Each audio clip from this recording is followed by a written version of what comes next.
প্রবাসী পলক থেকে সবাইকে শুভেচ্ছা স্বাগতম। এটা প্রবাসী পলকের প্রথম ভিডিও। আমার আসলে পাহাড়িদেরকে নিয়ে একটু মন্তব্য, সেটা হচ্ছে যে পাহাড়ি যারা আছেন তাদের কাছে বিনীত অনুরোধ, আপনারা ভুল বলতেছেন, ভুল কথা শুনতেছেন, উস্কানিমূলক কথা বলতেছেন, চিন্তা ভাবনা করতেছেন, যাদের জন্য আপনাদেরই ক্ষতি হবে। কারণ আপনারা বাংলাদেশিকে এখনও চিনেন নাই ভালো মতো। বাংলাদেশিরা এমন এক জাতি যারা বাংলা ভাষার জন্য 30,000 মানুষ জীবন দিয়ে বাংলা ভাষাটা জাতীয় ভাষাকরণ করা হয়েছে, পাকিস্তানদেরকে বাংলাদেশ থেকে ভাগাই দিছে। এই বাংলাদেশে এমন এক জাতি যারা রানিং প্রধানমন্ত্রী, যার কাছে পুরো প্রশাসন, পুরো দেশ জিম্মি, তাকে ভাগাইতে বাধ্য করছে শুধু একমাত্র আমার দেশ বলার কারণে। তাহলে আপনাদেরকে একটু ভয় করে না যে আমার পাহাড়, আমার চট্টগ্রাম বলতেছেন, উস্কানি দিতেছেন? ভয় করে না?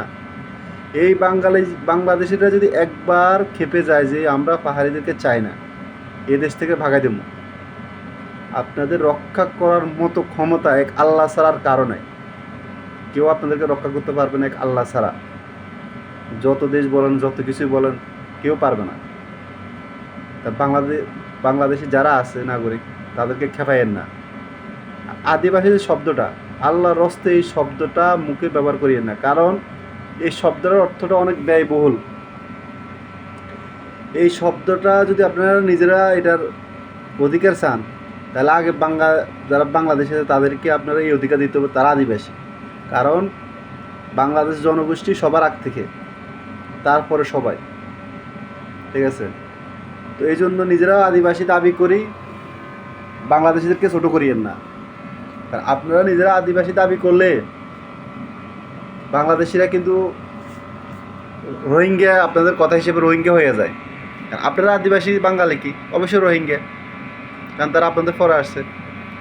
আর যদি আমরা আপনাদেরকে আদিবাসীর স্বীকৃতি দিই, আমাদের যে পূর্বপুরুষেরা আছে তাদেরকে অসম্মানী করা হইব।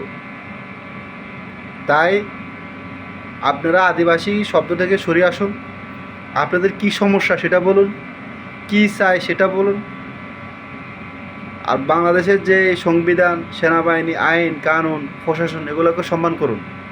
হ্যাঁ, খারাপ মানুষ থাকতেই পারে, কমপ্লেন দেন, ভিডিও করে রাখুন, তার নামে আশেপাশে যে বর্তমান সোশ্যাল মিডিয়া সবার হাতে হাতে ফেসবুক, ভিডিও করে ছেড়ে দেন। মিথ্যে অভিনয়ের কোনো প্রয়োজন নাই।